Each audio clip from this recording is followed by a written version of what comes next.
So I'll start at the point where I left last time. So let me remind you that here EV is a holomorphic complex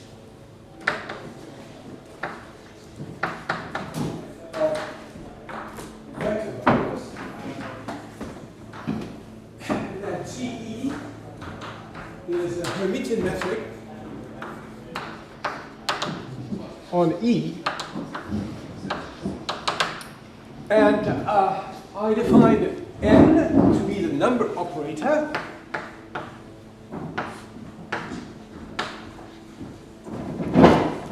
That is N restricted to I is just multiplication by I. And so basically we introduced superconnections, that's generalized differentials. So there is this superconnection A second, which is V plus double I second.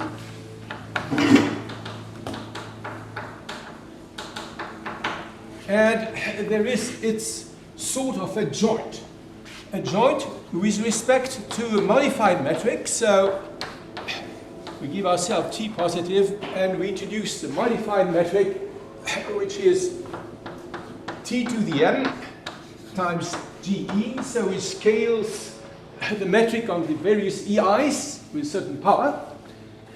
And then I introduce the adjoint superconnection. So the notion of adjoint actually can be turned out to be a real adjoint in the proper sense. I won't develop this here. So that actually chain veil theory in some sense can be viewed as a generalized Hodge theory. And so then finally I consider the superconnection the total one, exactly as we had this churn connection, that the sum of A second plus M prime T, because it's a joint. So, exactly like in chain veil theory, the curvature of the superconnection is a tensor. So A squared T is now a tensor, exactly like the curvature of the connection. And so basically Quillen had introduced this even forms, that's a supertrace of exponential or minus the curvature, suitably normalized with a phi, which is just contains the 2i pi terms. We need not bother out those here. And it turns out these are sums of PP forms. So let me again reformulate the transgression formula. So transgression formula, usually in chain veil theory, we know that when we vary a connection, two chain veil forms differ by the D, by the differential D of some other forms. And here we'll go into the complex context where actually we'll write a transgression formula involving D bar D. So I had my original form, alpha T, that's the chain character form. I renamed it as alpha T. And now gamma T is almost like alpha T, but except that I introduce here the number operator in the supertrace. So basically, let me just state a simple result which says that the variation of alpha T with respect to T is given by the D bar D precisely of the form gamma T over T. That should be viewed as a generalized Chern-Simons transgression formula again. Now, if H, so H is the pointwise cohomology of the complex EV. So I assume here, temporarily, that H is a vector bundle. Okay, generally it's a sheaf. I assume it's a vector bundle that is basically the dimension of the homology groups do not vary locally. So in that case, when T tends to infinity, these Quillen forms, alpha T, they collapse. They collapse to the Chern character form of the vector bundle H equipped with the harmonic metric. I remind you that the cohomology can be identified with harmonic objects in the kernel of VV star plus V star V. And so alpha infinity is exactly that Chern character form. So in other words, alpha t interpolates between alpha 0, which is the usual Chern character of E, and alpha infinity, which is now the Chern character form of H. Now, what I claim, and I will explain what this means, is that by integrating this equation in the variable t, ultimately by integration, we ultimately solve the following d bar d equation, which says that alpha 0 minus alpha infinity is precisely the d bar d of some object which I still call t. So, what is the relation of this form? Now, t is a form on the base, but what is the relation of this t to the previous one, which was analytic torsion? Now, it turns out that in degree 0, so this is just a difference of two C1s, alpha 0 and alpha infinity are just in degree 2. They are just a C1 of E and C1 of H. This T is precisely the analytic torsion. Before going on, let me just point out, look a little bit at this equation 1. So, the equation 1 could be thought of as a sort of heat equation. It's a heat equation in which the usual Laplacian on the base has been replaced, I would say, by a semi-classical form of the Laplacian, which is a d bar d. So we already have here heat equation formalism, even without talking about Dirac operators or Hodge theory, but simply on the base. And it turns out that in context of Quillen metrics, which are Quillen metrics of direct images, the fact that we have a heat already formalism on the base is very important. So let me just say a word about zeta function regularization, which already appears in this finite dimensional context. So in principle, if I just take the previous equation and I integrate it as I did before, sorry, just go back here. If I just integrate this equation from t equals 0 to infinity, what I should get as a formula is the formula for Te, which is the integral with minus sign of gamma t dt over t. But there is obviously a convergence problem because of logarithmic divergences at 0 and infinity. So first of all, one way to cure the divergence at infinity is to subtract at t equals infinity the form gamma infinity, which is just the limit of the gamma t as t tends to infinity. This will be a closed form, actually. That's very simple. But if we do this, we still have a problem of convergence of the integral as t tends to 0. So one way to cure the divergence is introduce a function of a complex parameter. In this case, I take S to be a complex number, whose real part is positive and smaller than 1/2, and I just replace the integration here by the integration of t to the s minus 1, and I divide by gamma of s. Now, it's very easy to see that, first of all, this integral exists in its domain of definition, but also that it extends naturally holomorphically at s equals 0. And so, eventually, what you do is that you define Te as being the derivative at s equals 0 of this expression R of s. I mean, just formally, if you did not have the question of renormalization, taking the derivative of 1 of gamma of s would just produce the formal integral that I wrote before. And now this is the definition of Te by zeta function regularization. Now, let me again point out something. Okay, let me go back here. That just a remark. In the case of the causal complex, remark. In the case of the causal complex, which was just C gives C multiplication by Z, and this is just, I view this as a vector bundle, with as a complex parameterized by Z. If you just put the trivial metric here, the equation d over dt equal minus d bar d turns out to be exactly the heat equation. That's just the standard heat equation over C.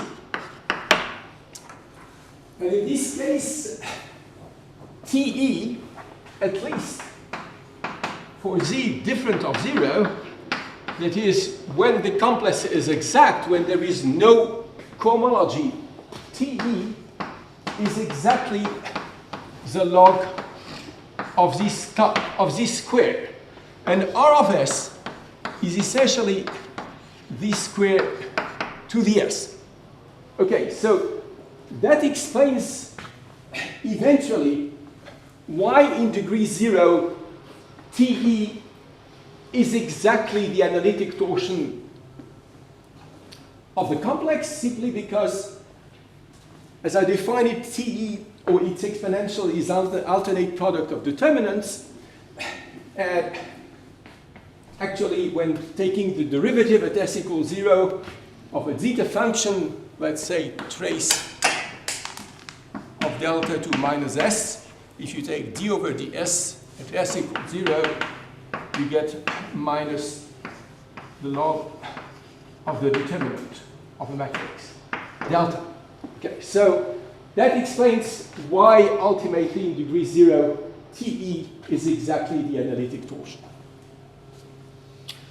Okay, now we're going to the real thing, that's the construction of the Quillen metric. So the determinant of the cohomology. So I give myself again now X to be a compact Hermitian manifold and E to be a holomorphic vector bundle. This holomorphic vector bundle actually should be thought as a meteor. So I introduce the Dolbeault cohomology, H of X with coefficients in E. That's a cohomology of Dolbeault complex. And I introduce now the determinant of the cohomology. So the cohomology is finite dimensional, and again, it's an alternate tensor product of determinant of HR. Now you see the difference with the previous situation is that the Dolbeault complex is now infinite dimensional. So its determinant, in some sense, does not make sense. Okay, what makes sense here is the cohomology, which is finite dimensional. So we will play, in some sense, in a certain way, to be able to reproduce in infinite dimensions what we did before, but this reproduction won't be tautological. In other words, I will use as definition, in some sense, what were results in the case of finite dimensional complexes. So, Hodge theory. Now, I have this matrix, GTX and GE, Hermitian matrix on TX and E. This gives a L2 Hermitian product on the Dolbeault complex. So actually, in the theory of Quillen metrics, in algebraic theory, it's important to normalize this L2 Hermitian product. It's usually the integral of SS prime or S wedge star S prime. There is, for consistency with later results, a normalizing factor involving 2 pi's. But I won't mention here, at that stage, that's completely irrelevant. So I introduce d bar x star, the formal adjoint of d bar x. So again, d bar x should be viewed as the analog of v before, right? We had v before, now we have d bar x. And v star, we have d bar x star.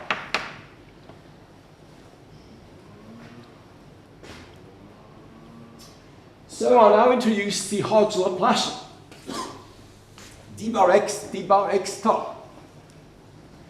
So, as we know, by standard Hodge theory, we can define the harmonic forms, the kernel of the Hodge Laplacian, which are canonically isomorphic as a vector space, z-graded vector space, to the cohomology of x with coefficients in E.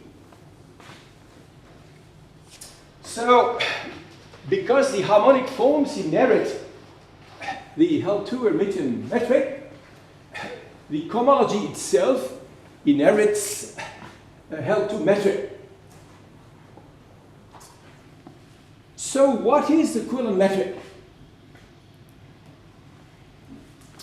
So first of all, I define with single bar lambda to be the L2 metric on the determinant of the cohomology. So what does this mean again? We have identified the cohomology with harmonic forms. The harmonic forms inherit the L2 metric.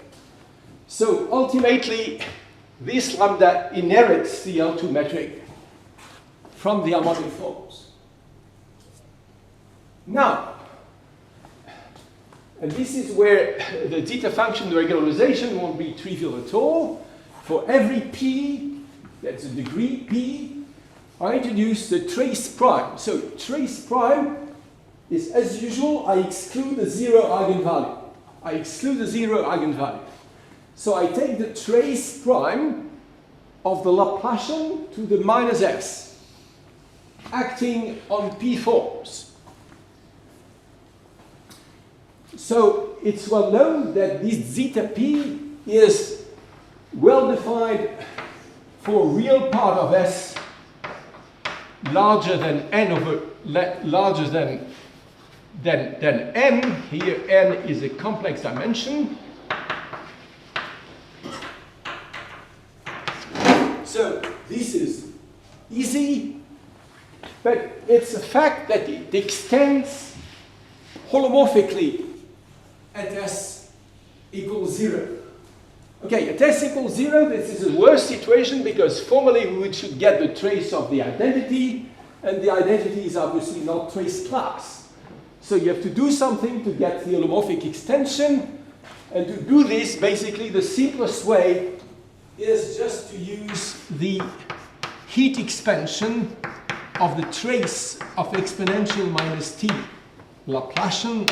You use the expansion as t tends to 0. The standard heat equation expansion with starting with negative powers of t, jumping 1 to 1, and then from this it's easy to get the holomorphic extension of zeta p at s equals 0. So in other words, it's not a real trace. It's just at s equals 0. It's certainly a renormalized sort of trace. So what we do is that we define the function theta of s.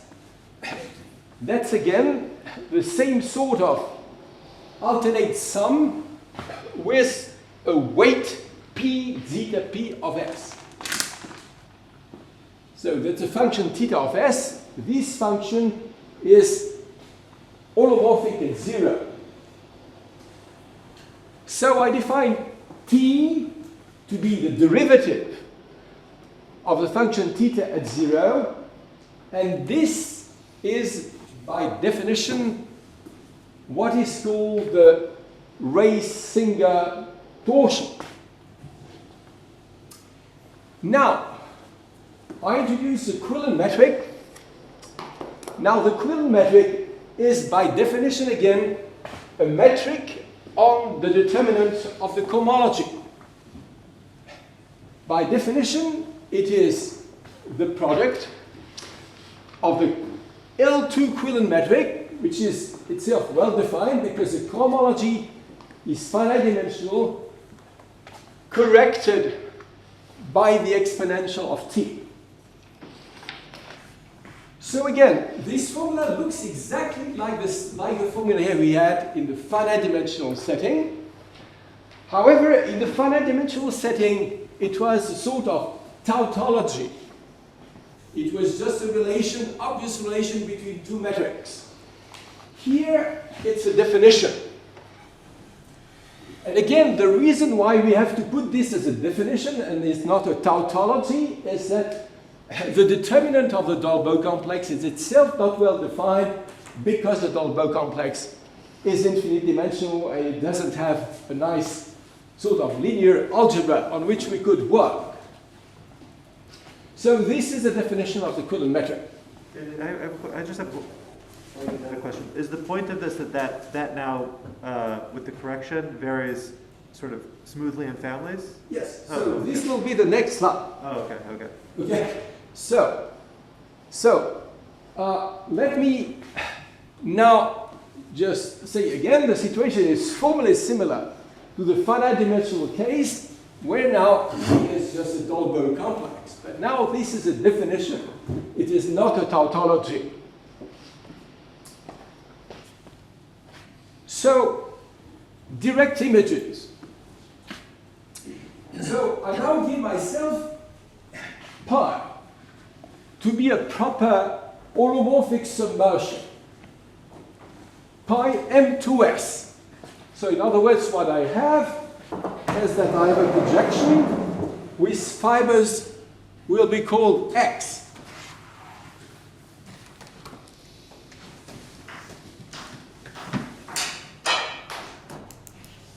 Space S, and the total space is M. So E is a holomorphic vector bundle. I'm very sorry, it's on M. E is on M, it's not on X. E is a vector bundle on M. So I will call R pi star E the direct image of E. So in general, this direct image, I won't tell you exactly what it is, but that's by Grauert. This is actually a coherent sheaf on the base S. There is a special case that I will concentrate on, but actually I will state the result actually in the more general case, that the case where the cohomology of the fibers have locally constant dimension. In the case where the cohomology of the fibers have locally constant dimension, like in the case where you can apply Kodaira vanishing theorem, for instance, then the cohomology of the fibers form a holomorphic vector bundle on S. And in this case, the direct image is just an element in classical K-theory. It's an alternate sum of the cohomologies of the fibers. So this is just a vector bundle. Okay, but in general, the direct image is not a vector bundle, it's just a coherent sheaf. So, in any case, what the theory of Knudsen and Mumford tells us is that even though the direct image is just a coherent sheaf, it has a determinant which is a line bundle. So in other words, the lambda, which is determinant of R of pi star E, is still a canonically, that is up to canonical isomorphism, defined holomorphic line bundle on S. So of course, if the cohomology doesn't jump, it is just the obvious bundle lambda, the determinant of H. But in general, even though the dimension can jump, you can define this Knudsen-Mumford determinant line bundle, and its fibers lambda S, are still canonically isomorphic to the determinant of HS with coefficients in A excess. Okay, so this is the theory of Knudsen-Mumford. There is a canonically well-defined determinant of the direct image.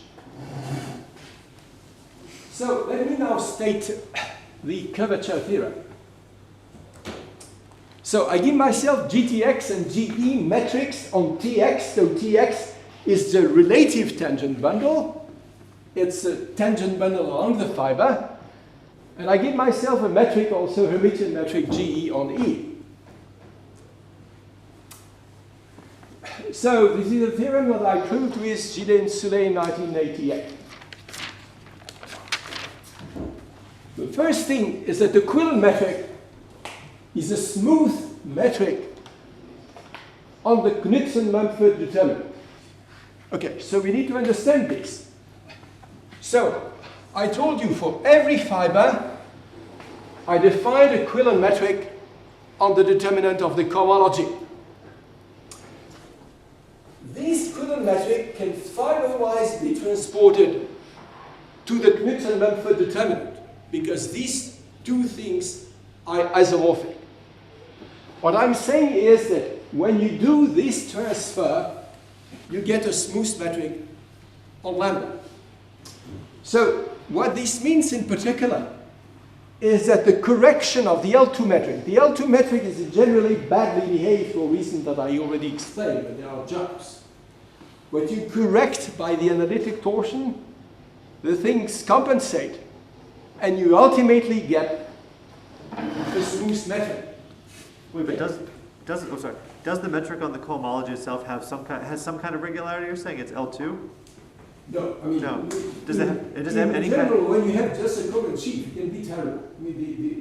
Well, there's some open set where the cohomology. Oh, the open set is regular. Okay, you have some open set where it's good. Yeah, yes. then you can just extend it sort of Yes. arbitrarily. But does that extension have some kind of regularity or no? No. I see. No, it's terrible. Okay, it's terrible. Okay. No, it's terrible. It's only the only reasonable metric that you can put ultimately is a Quillen metric. But of course, if it turns out that you'd have vanishing results or you know, for whatever reason, then the L2 metric is also smooth. But this Quillen metric in general is always smooth.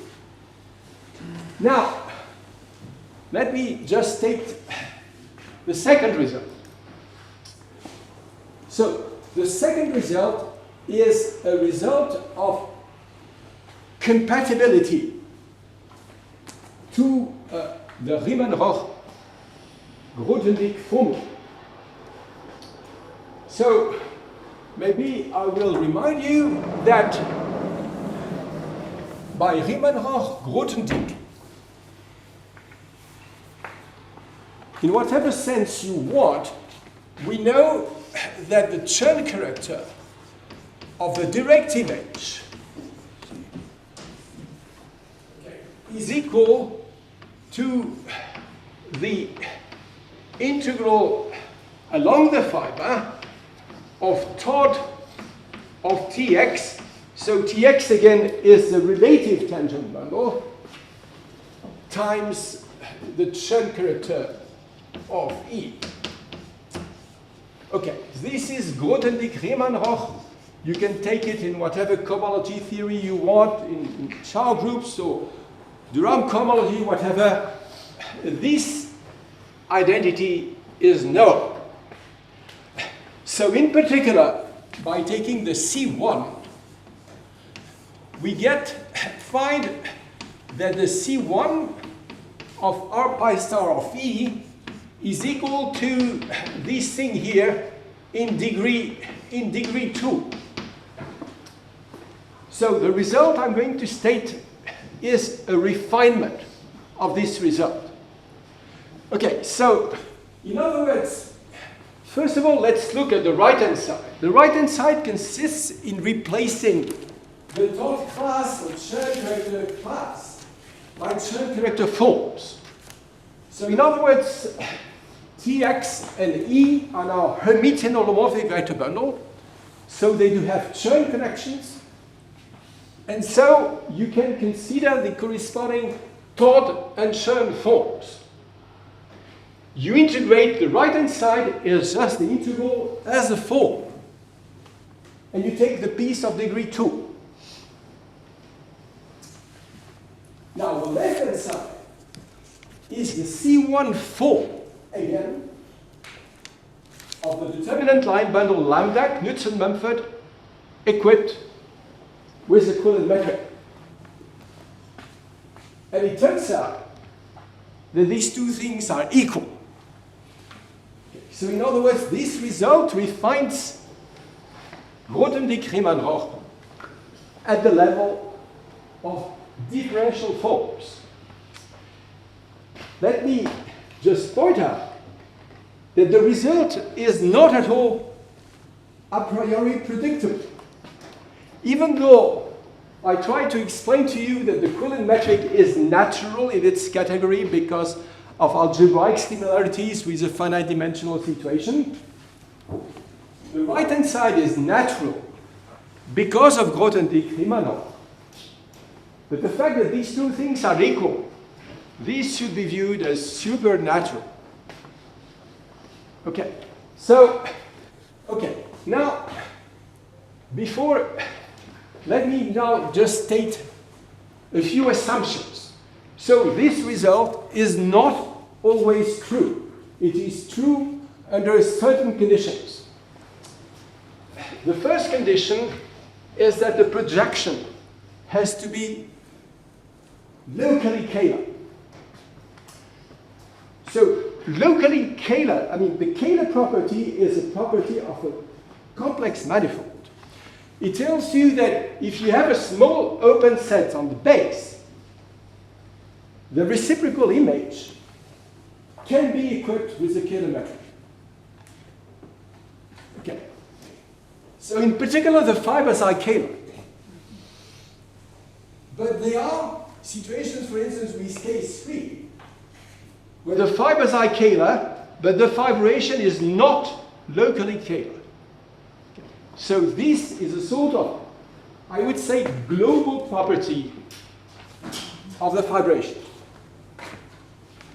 And the second condition we require is that the metric fiber-wise restricts to a Quillen metric. Under these two conditions, we have the equality. So let's try to think of what this equality means and how can we think of this equality. Okay, in the finite dimensional setting, okay, I wrote more or less C1 of that of H equipped with the metric which I wrote that of H. This was C1 of that of E equipped with its canonical metric. Okay, in the finite dimensional context, this was a tautology.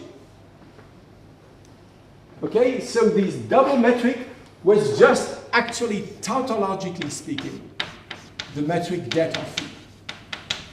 Okay, this was a sort of tautology.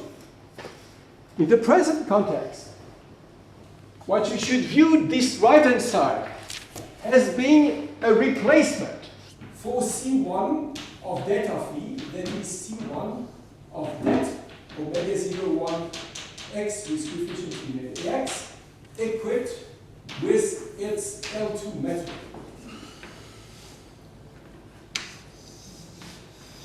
This thing here does not exist a priori. There is no C1. Now it turns out that the C1 in that case is replaced precisely by the Riemann-Roch formula.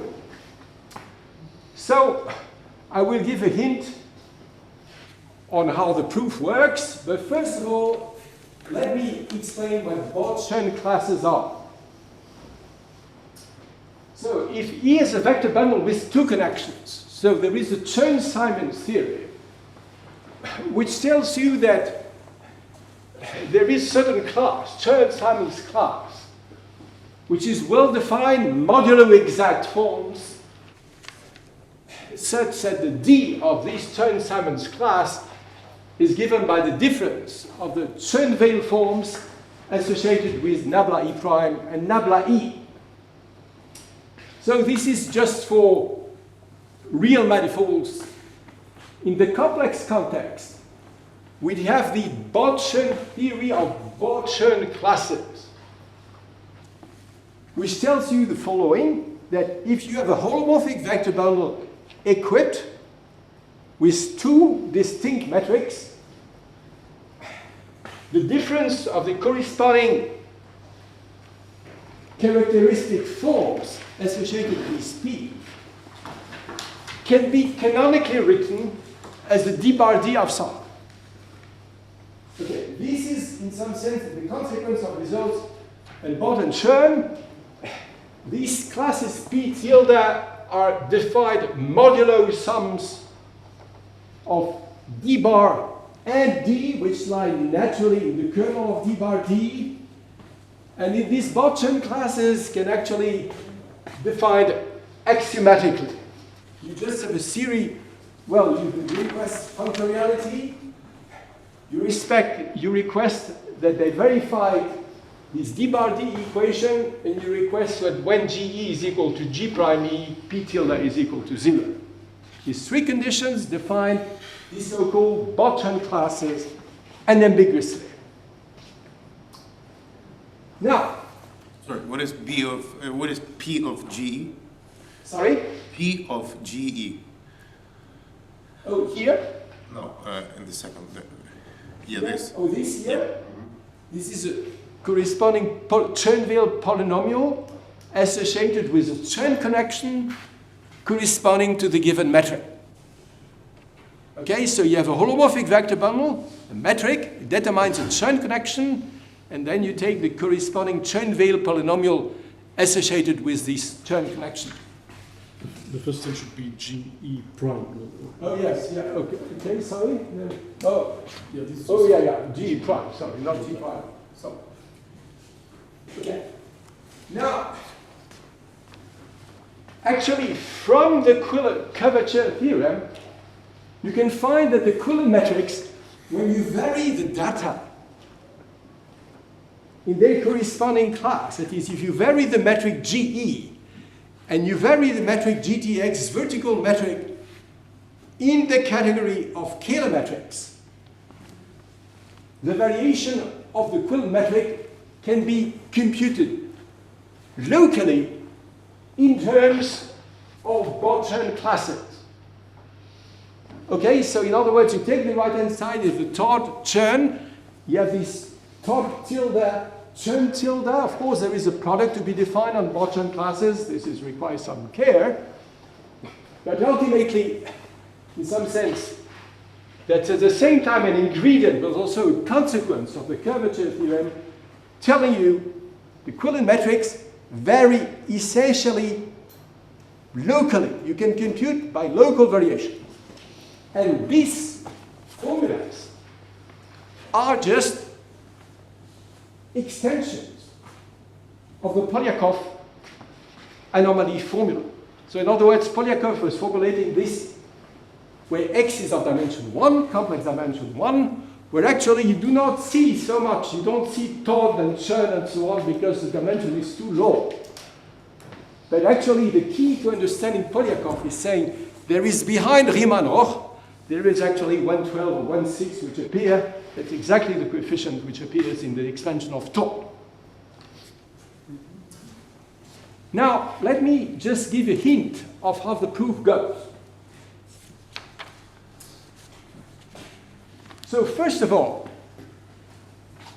I just consider now the Dolbeault complex on the full total space of M, that is of total space, M with coefficients in E. Now, what I'm saying is that the total operator, d bar M, if I just view M as being fibered on S, I'm saying that d bar M can be viewed as an anti-holomorphic superconnection in the sense of Quillen. So, why is that? Well, actually, what I'm saying is that this omega 0 M of E is a module on the Dolbeault complex of the base, SC. So in other words, you can multiply elements by forms coming from the base, and then the operator d bar m is an operator which squares to 0 and which verifies Leibniz rule with respect to multiplication by forms on the base, which means that at least formally you can view this d bar m, the total d bar m, as being a superconnection in the sense of Quillen. Well, more precisely, if I give myself the family of horizontal directions, THL, if I give myself the splitting of the tangent bundle into horizontal directions and vertical directions, then you can identify in a non-canonical way the Dolbeault complex of the total space as being forms on the base with coefficients in forms along the fiber. So when you use this explicit splitting, you can write the operator d bar m as vertical d bar plus horizontal d bar plus a third term, but that fits in the context of Quillen superconnections, which I outlined before. So in other words, in the finite dimensional setting, I introduced the superconnection FA second, which was nabla E second plus V. Now I take as a superconnection the total d bar operator, horizontal d bar plus vertical d bar plus some third term. Usually there is a third term. Okay, so actually to define this horizontal vector bundle, what I give myself is a 1-1 form which is positive and non-degenerate. Which is positive along the fibers. Just a 1-1 form which is positive along the fibers. So I will take THM to be the orthogonal to the vertical tangent bundle with respect to this 1-1 form. It turns out that if omega m is closed, there is no third term here. There is no third term, which means that now we're exactly in the context nabla E second plus d bar. Okay, now the theory proceeds exactly as before, but we need to give yet an extra element of information. That's the idea of adiabatic limit. Okay, so why are adiabatic limits relevant in this context? We need to explain why it is that ultimately we'll get the third form, Schoen corrector form, as explicitly in our curvature formula. So the idea of adiabatic limit is the following, that if you have a fibration equipped with a metric GTM, you can take the limit of this metric by adding the pullback of a metric on the base and scaling it by the factor 1/epsilon. So what is the point of doing this? It means that in the limit... Is that supposed to be GTM or GTX? Sorry? That's definitely GTM? And there is a pi star. There is a pullback of GTS. No, but it's not just the metric in the fiber direction. It's the whole metric. No, it's a metric on the total thing. It's a metric on the total.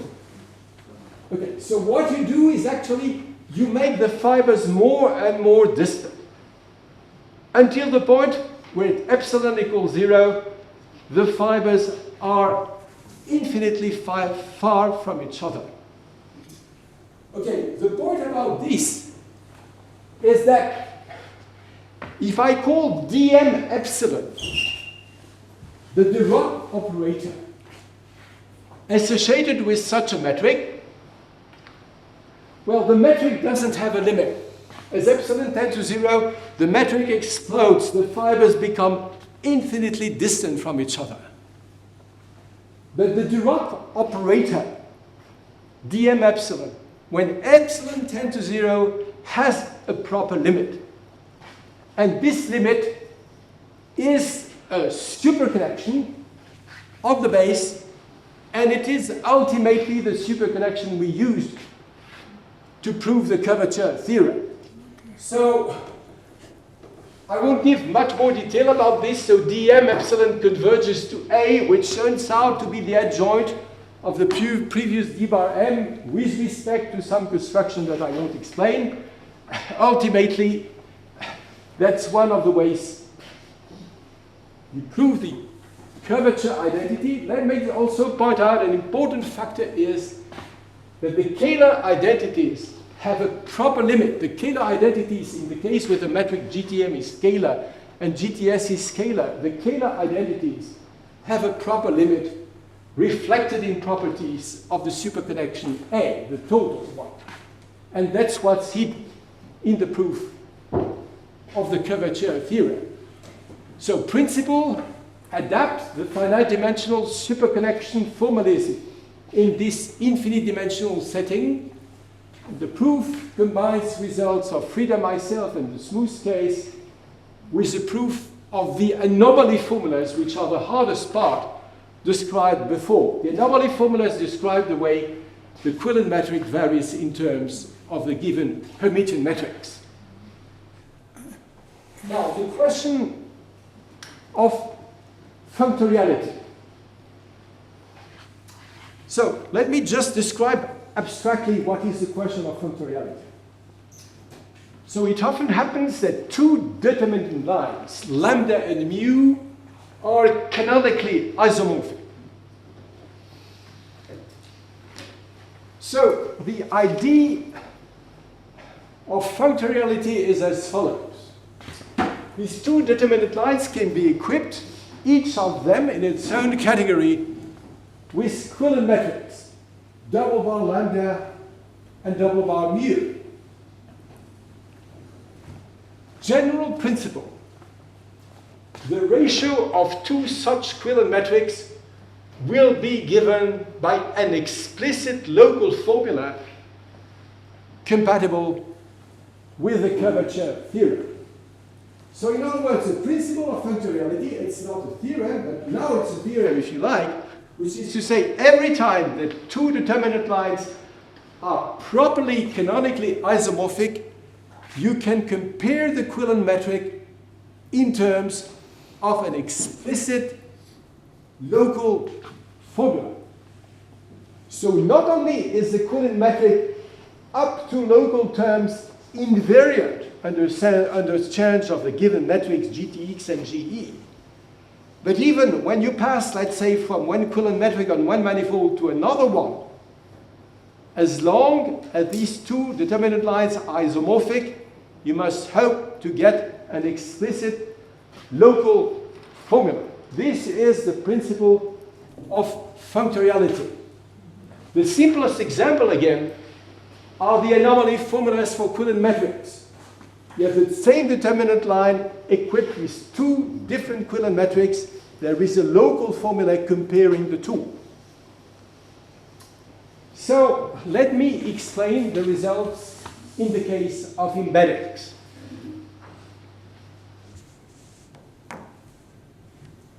So I give myself I to be an embedding of complex manifolds. I take F to be a holomorphic vector bundle on the Y, and I consider EV to be a complex of holomorphic vector bundles on X that provides a resolution of the direct image sheaf, OY of F. So it is known that, let's say in the case where X is projective, such resolutions always exist. So in particular, this complex EV And now V decreases the degree by 1, so it's a projective resolution. But EV is exact on the complement of Y. And essentially, near Y locally, it is essentially up to an cyclic complex. It is a causal sort of complex. So such resolutions do exist in the projective case. So resolution means that we have an exact sequence of sheaves on X. So these the first terms are the obvious one, and there is an augmentation map R from E0 to F. And we have this exact sequence of sheaves. So that exactly means this is what means having a resolution. So, just an example, in the case of a Riemann surface, that's the simplest example. You have D to be a divisor. It's an X Riemann surface. The closed embedding, no? Sorry? The embedding is closed. Yes, it's an embedding. Okay, it's not immersion, but an embedding here. Okay. So D a divisor. And you have 0 gives OX minus D gives OX of C. Okay, that's multiplication by D. And this is just G I star of D gives 0. That's the canonical, obvious canonical section. So I have this resolution. So let me give the embedding formula. So first of all, again, for algebraic reasons, the determinant of the cohomology of the complex E calculated on the big manifold X is canonically isomorphic to the determinant of the cohomology of F calculated on the submanifold Y. Okay. This is the fact that you have a resolution. This is a very simple fact. These two lines are the same. Now, lambda of F can be equipped with Quillen metric coming from Hermitian metrics on the submanifold F. Lambda of E can be equipped with Quillen metrics coming from Hermitian metrics on E, involving the Laplacian again on the big manifold X. So basically what you have to do is to try to compare analytic torsion on X and on Y. This is obviously a hard problem. I mean, it's a hard, yes, just as formulated. Okay, so let me state a formula that I put with Lebeau in 1989, which tells you that there is an explicit local formula which computes the ratio of these Quillen metrics. So in other words, the log of the ratio can be written as the integral over X, of the full manifold X, of a current. It's not a smooth form, it's now a current. It's something which has singularities, an explicit current T, where T is an explicit local Botchan current. Does it say the log squared? Sorry? Does that really say the log squared? Is it? Is the log squared? Yes, is a log squared. Yes. That's yes. strange. Okay. Yes, I gave, yes, yeah. Okay. You know, the squares, many reasons in Poincaré-Ledon formula, you always say log of sigma squared. Yeah. Yeah, yeah. But I mean, if you delete the square, just divide by 2, right? I mean, yes, so these... Oh, the squared is inside the log. Yes, yes, yes. Oh, I see. Yes. Okay. I was Yes, confused. yes. I thought that was outside. Yeah, yeah. Oh, yeah. Okay. Yeah. So TE is an explicit local Botchan current on X. So let me just explain First of all, what is the structure of this T? Okay, I won't tell you in detail what T is, but let me just say that itself, it verifies a d bar d identity at a level of currents. And this d bar d identity is now like a Poincaré Lelong identity. It just tells you that d bar t of t is a difference of tod. Okay, these are forms here. They're not classes. These are forms. Okay, given you need to give yourself Kähler metrics everywhere and so on. I mean, I just won't repeat this. These are just the difference of the currents tod of TA, Ty, Ch of f minus tod of Tx, Ch of E. The formula is compatible to composition of embeddings.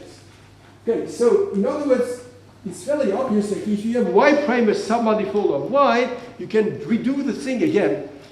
But it won't be absolutely true. I mean, it won't be true that the currents T behave sort of are obviously compatible to the succession of immersions. Actually, part of the proof I mean, that's one little part of the proof, but consists in showing that the currents reflecting the embedding itself are modulo d plus d bar compatible to the composition of immersions. Let me also say that in the case of Riemann surfaces, what this theorem gives you, when I apply it to this sequence with divisors, is the axiom required by Vortices when he constructed himself by hand the metric on the determinant of the cohomology. He was requesting that it should have a certain behavior with respect to these sort of exact sequences. So this behavior is now a consequence of the embedding formula, which says that up to a constant, the Quillen metric for Riemann surface and the Vortices metric are the same. Again, because they verify the same axiomatics.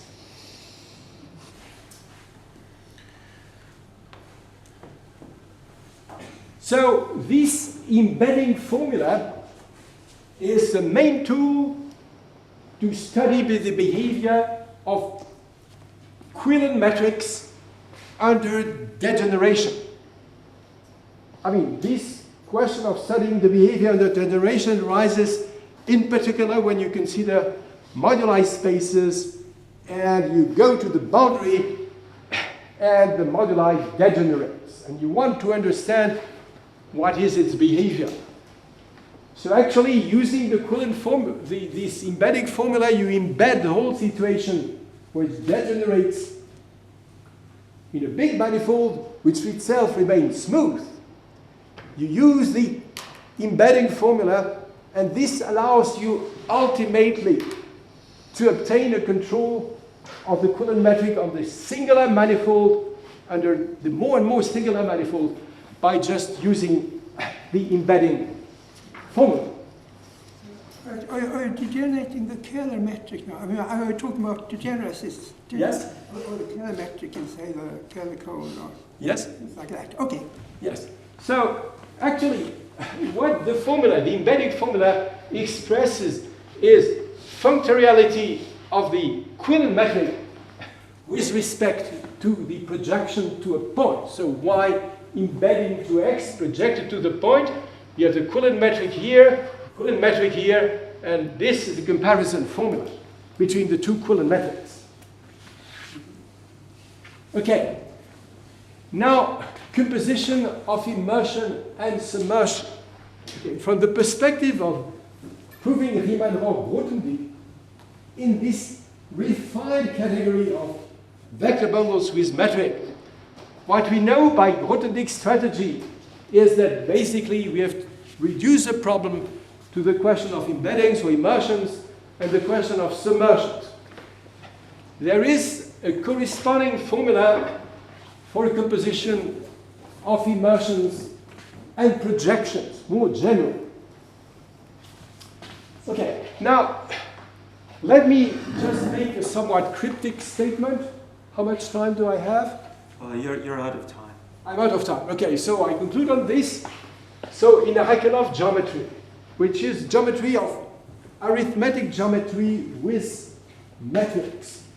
In Aharonov geometry, ray single torsion is viewed as the contribution at infinite places. So you give yourself, let's say, a scheme over Z or number field, and you have what you can see this scheme also. You have the different fibers over the various primes, and you also have the fiber at infinity. You look at the various embedding of the number field, the complex or real field, and so ray single torsion is just a contribution at infinite places in the Riemann-Roch formula of J.M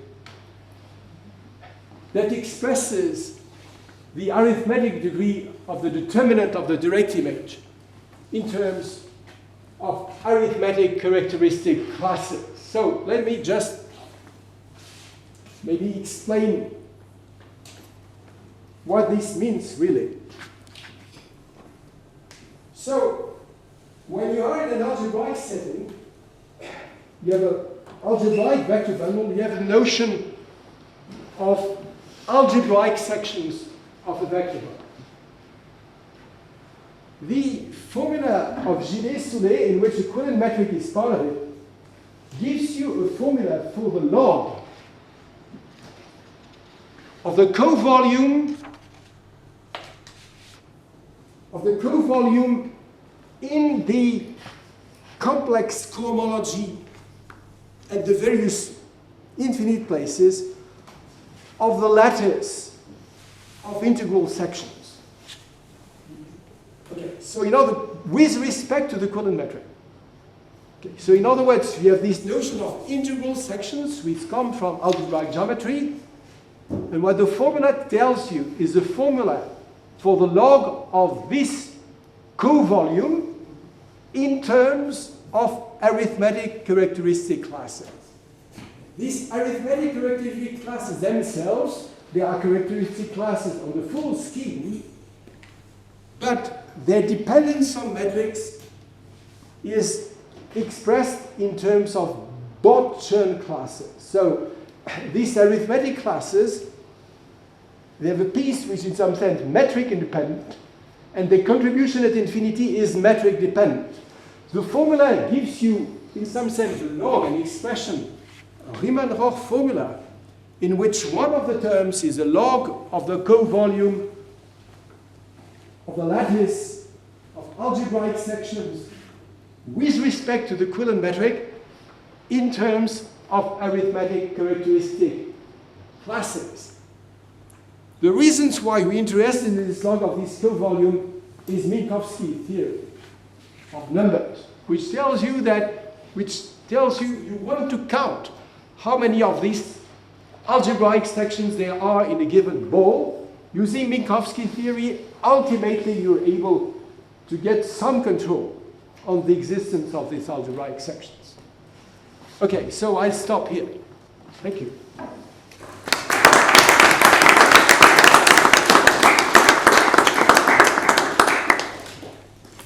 Any questions? I have a cheap question. Could you explain why you call this limit the adiabatic limit? Yes? Okay, so I can explain more about the limit. Okay, so let's say when you have a single Dirac operator, okay, so for me a Dirac operator will just be d bar m plus d bar m star. So I will just start with something elementary. The Euler characteristic of x with values in E, so this is now connected with supersymmetry, exponential minus t dm squared.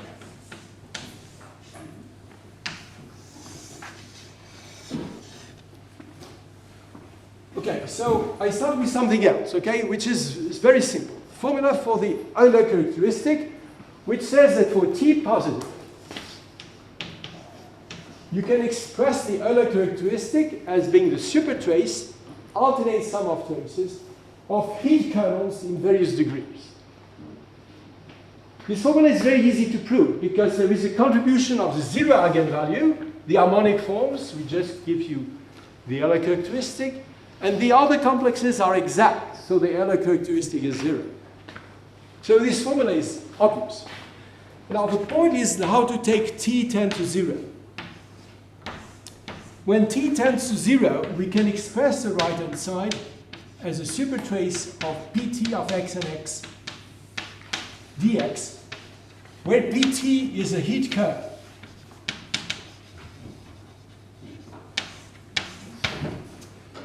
Okay, now what we know, in some sense using many methods, but in particular using, let's say, supersymmetry methods, is that this supertrace as t tends to 0, that's a local quantity, as t tends to 0, in principle it has an asymptotic expansion. This is very singular. But in the case where the metric is scalar, where the matrix omega m is scalar, we know that this supertrace converges exactly to tot of Tm, GTM, CH of E, GE, max.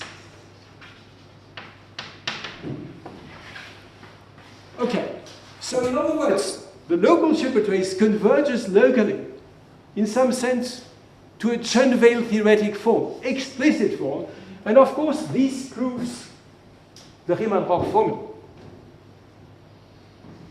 Now, in the fibration context, if I make this adiabatic limit, that is, I deform the metric by exploding the metric on the base, so the fibers get further and further apart. And you take the limit of this pt epsilon, which now depends on epsilon. There is a way to make this limit uniform. And in the proper sense, this supertrace converges to the Chern character of the directly made Chern character form as t tends to 0. And so that means that the Chern character forms as t tends to 0 will converge here to the proper limit of these Chern-Weil forms. But the proper limit, this is E to C. When you have an exact sequence of holomorphic vector bundles and you make the adiabatic limit in the proper sense, you add to a metric, the Todd form converges to the product of the Todd form. So ultimately what you get here is exactly the Todd of Tx that you wanted to get. Okay, that's in some sense adiabatic limit of supersymmetry techniques. Okay, that explains in part. We should, I think they may get upset if we don't show up for lunch at 12:30. Okay, yes. Questions for me? Yes, maybe that would be too much. Thank you.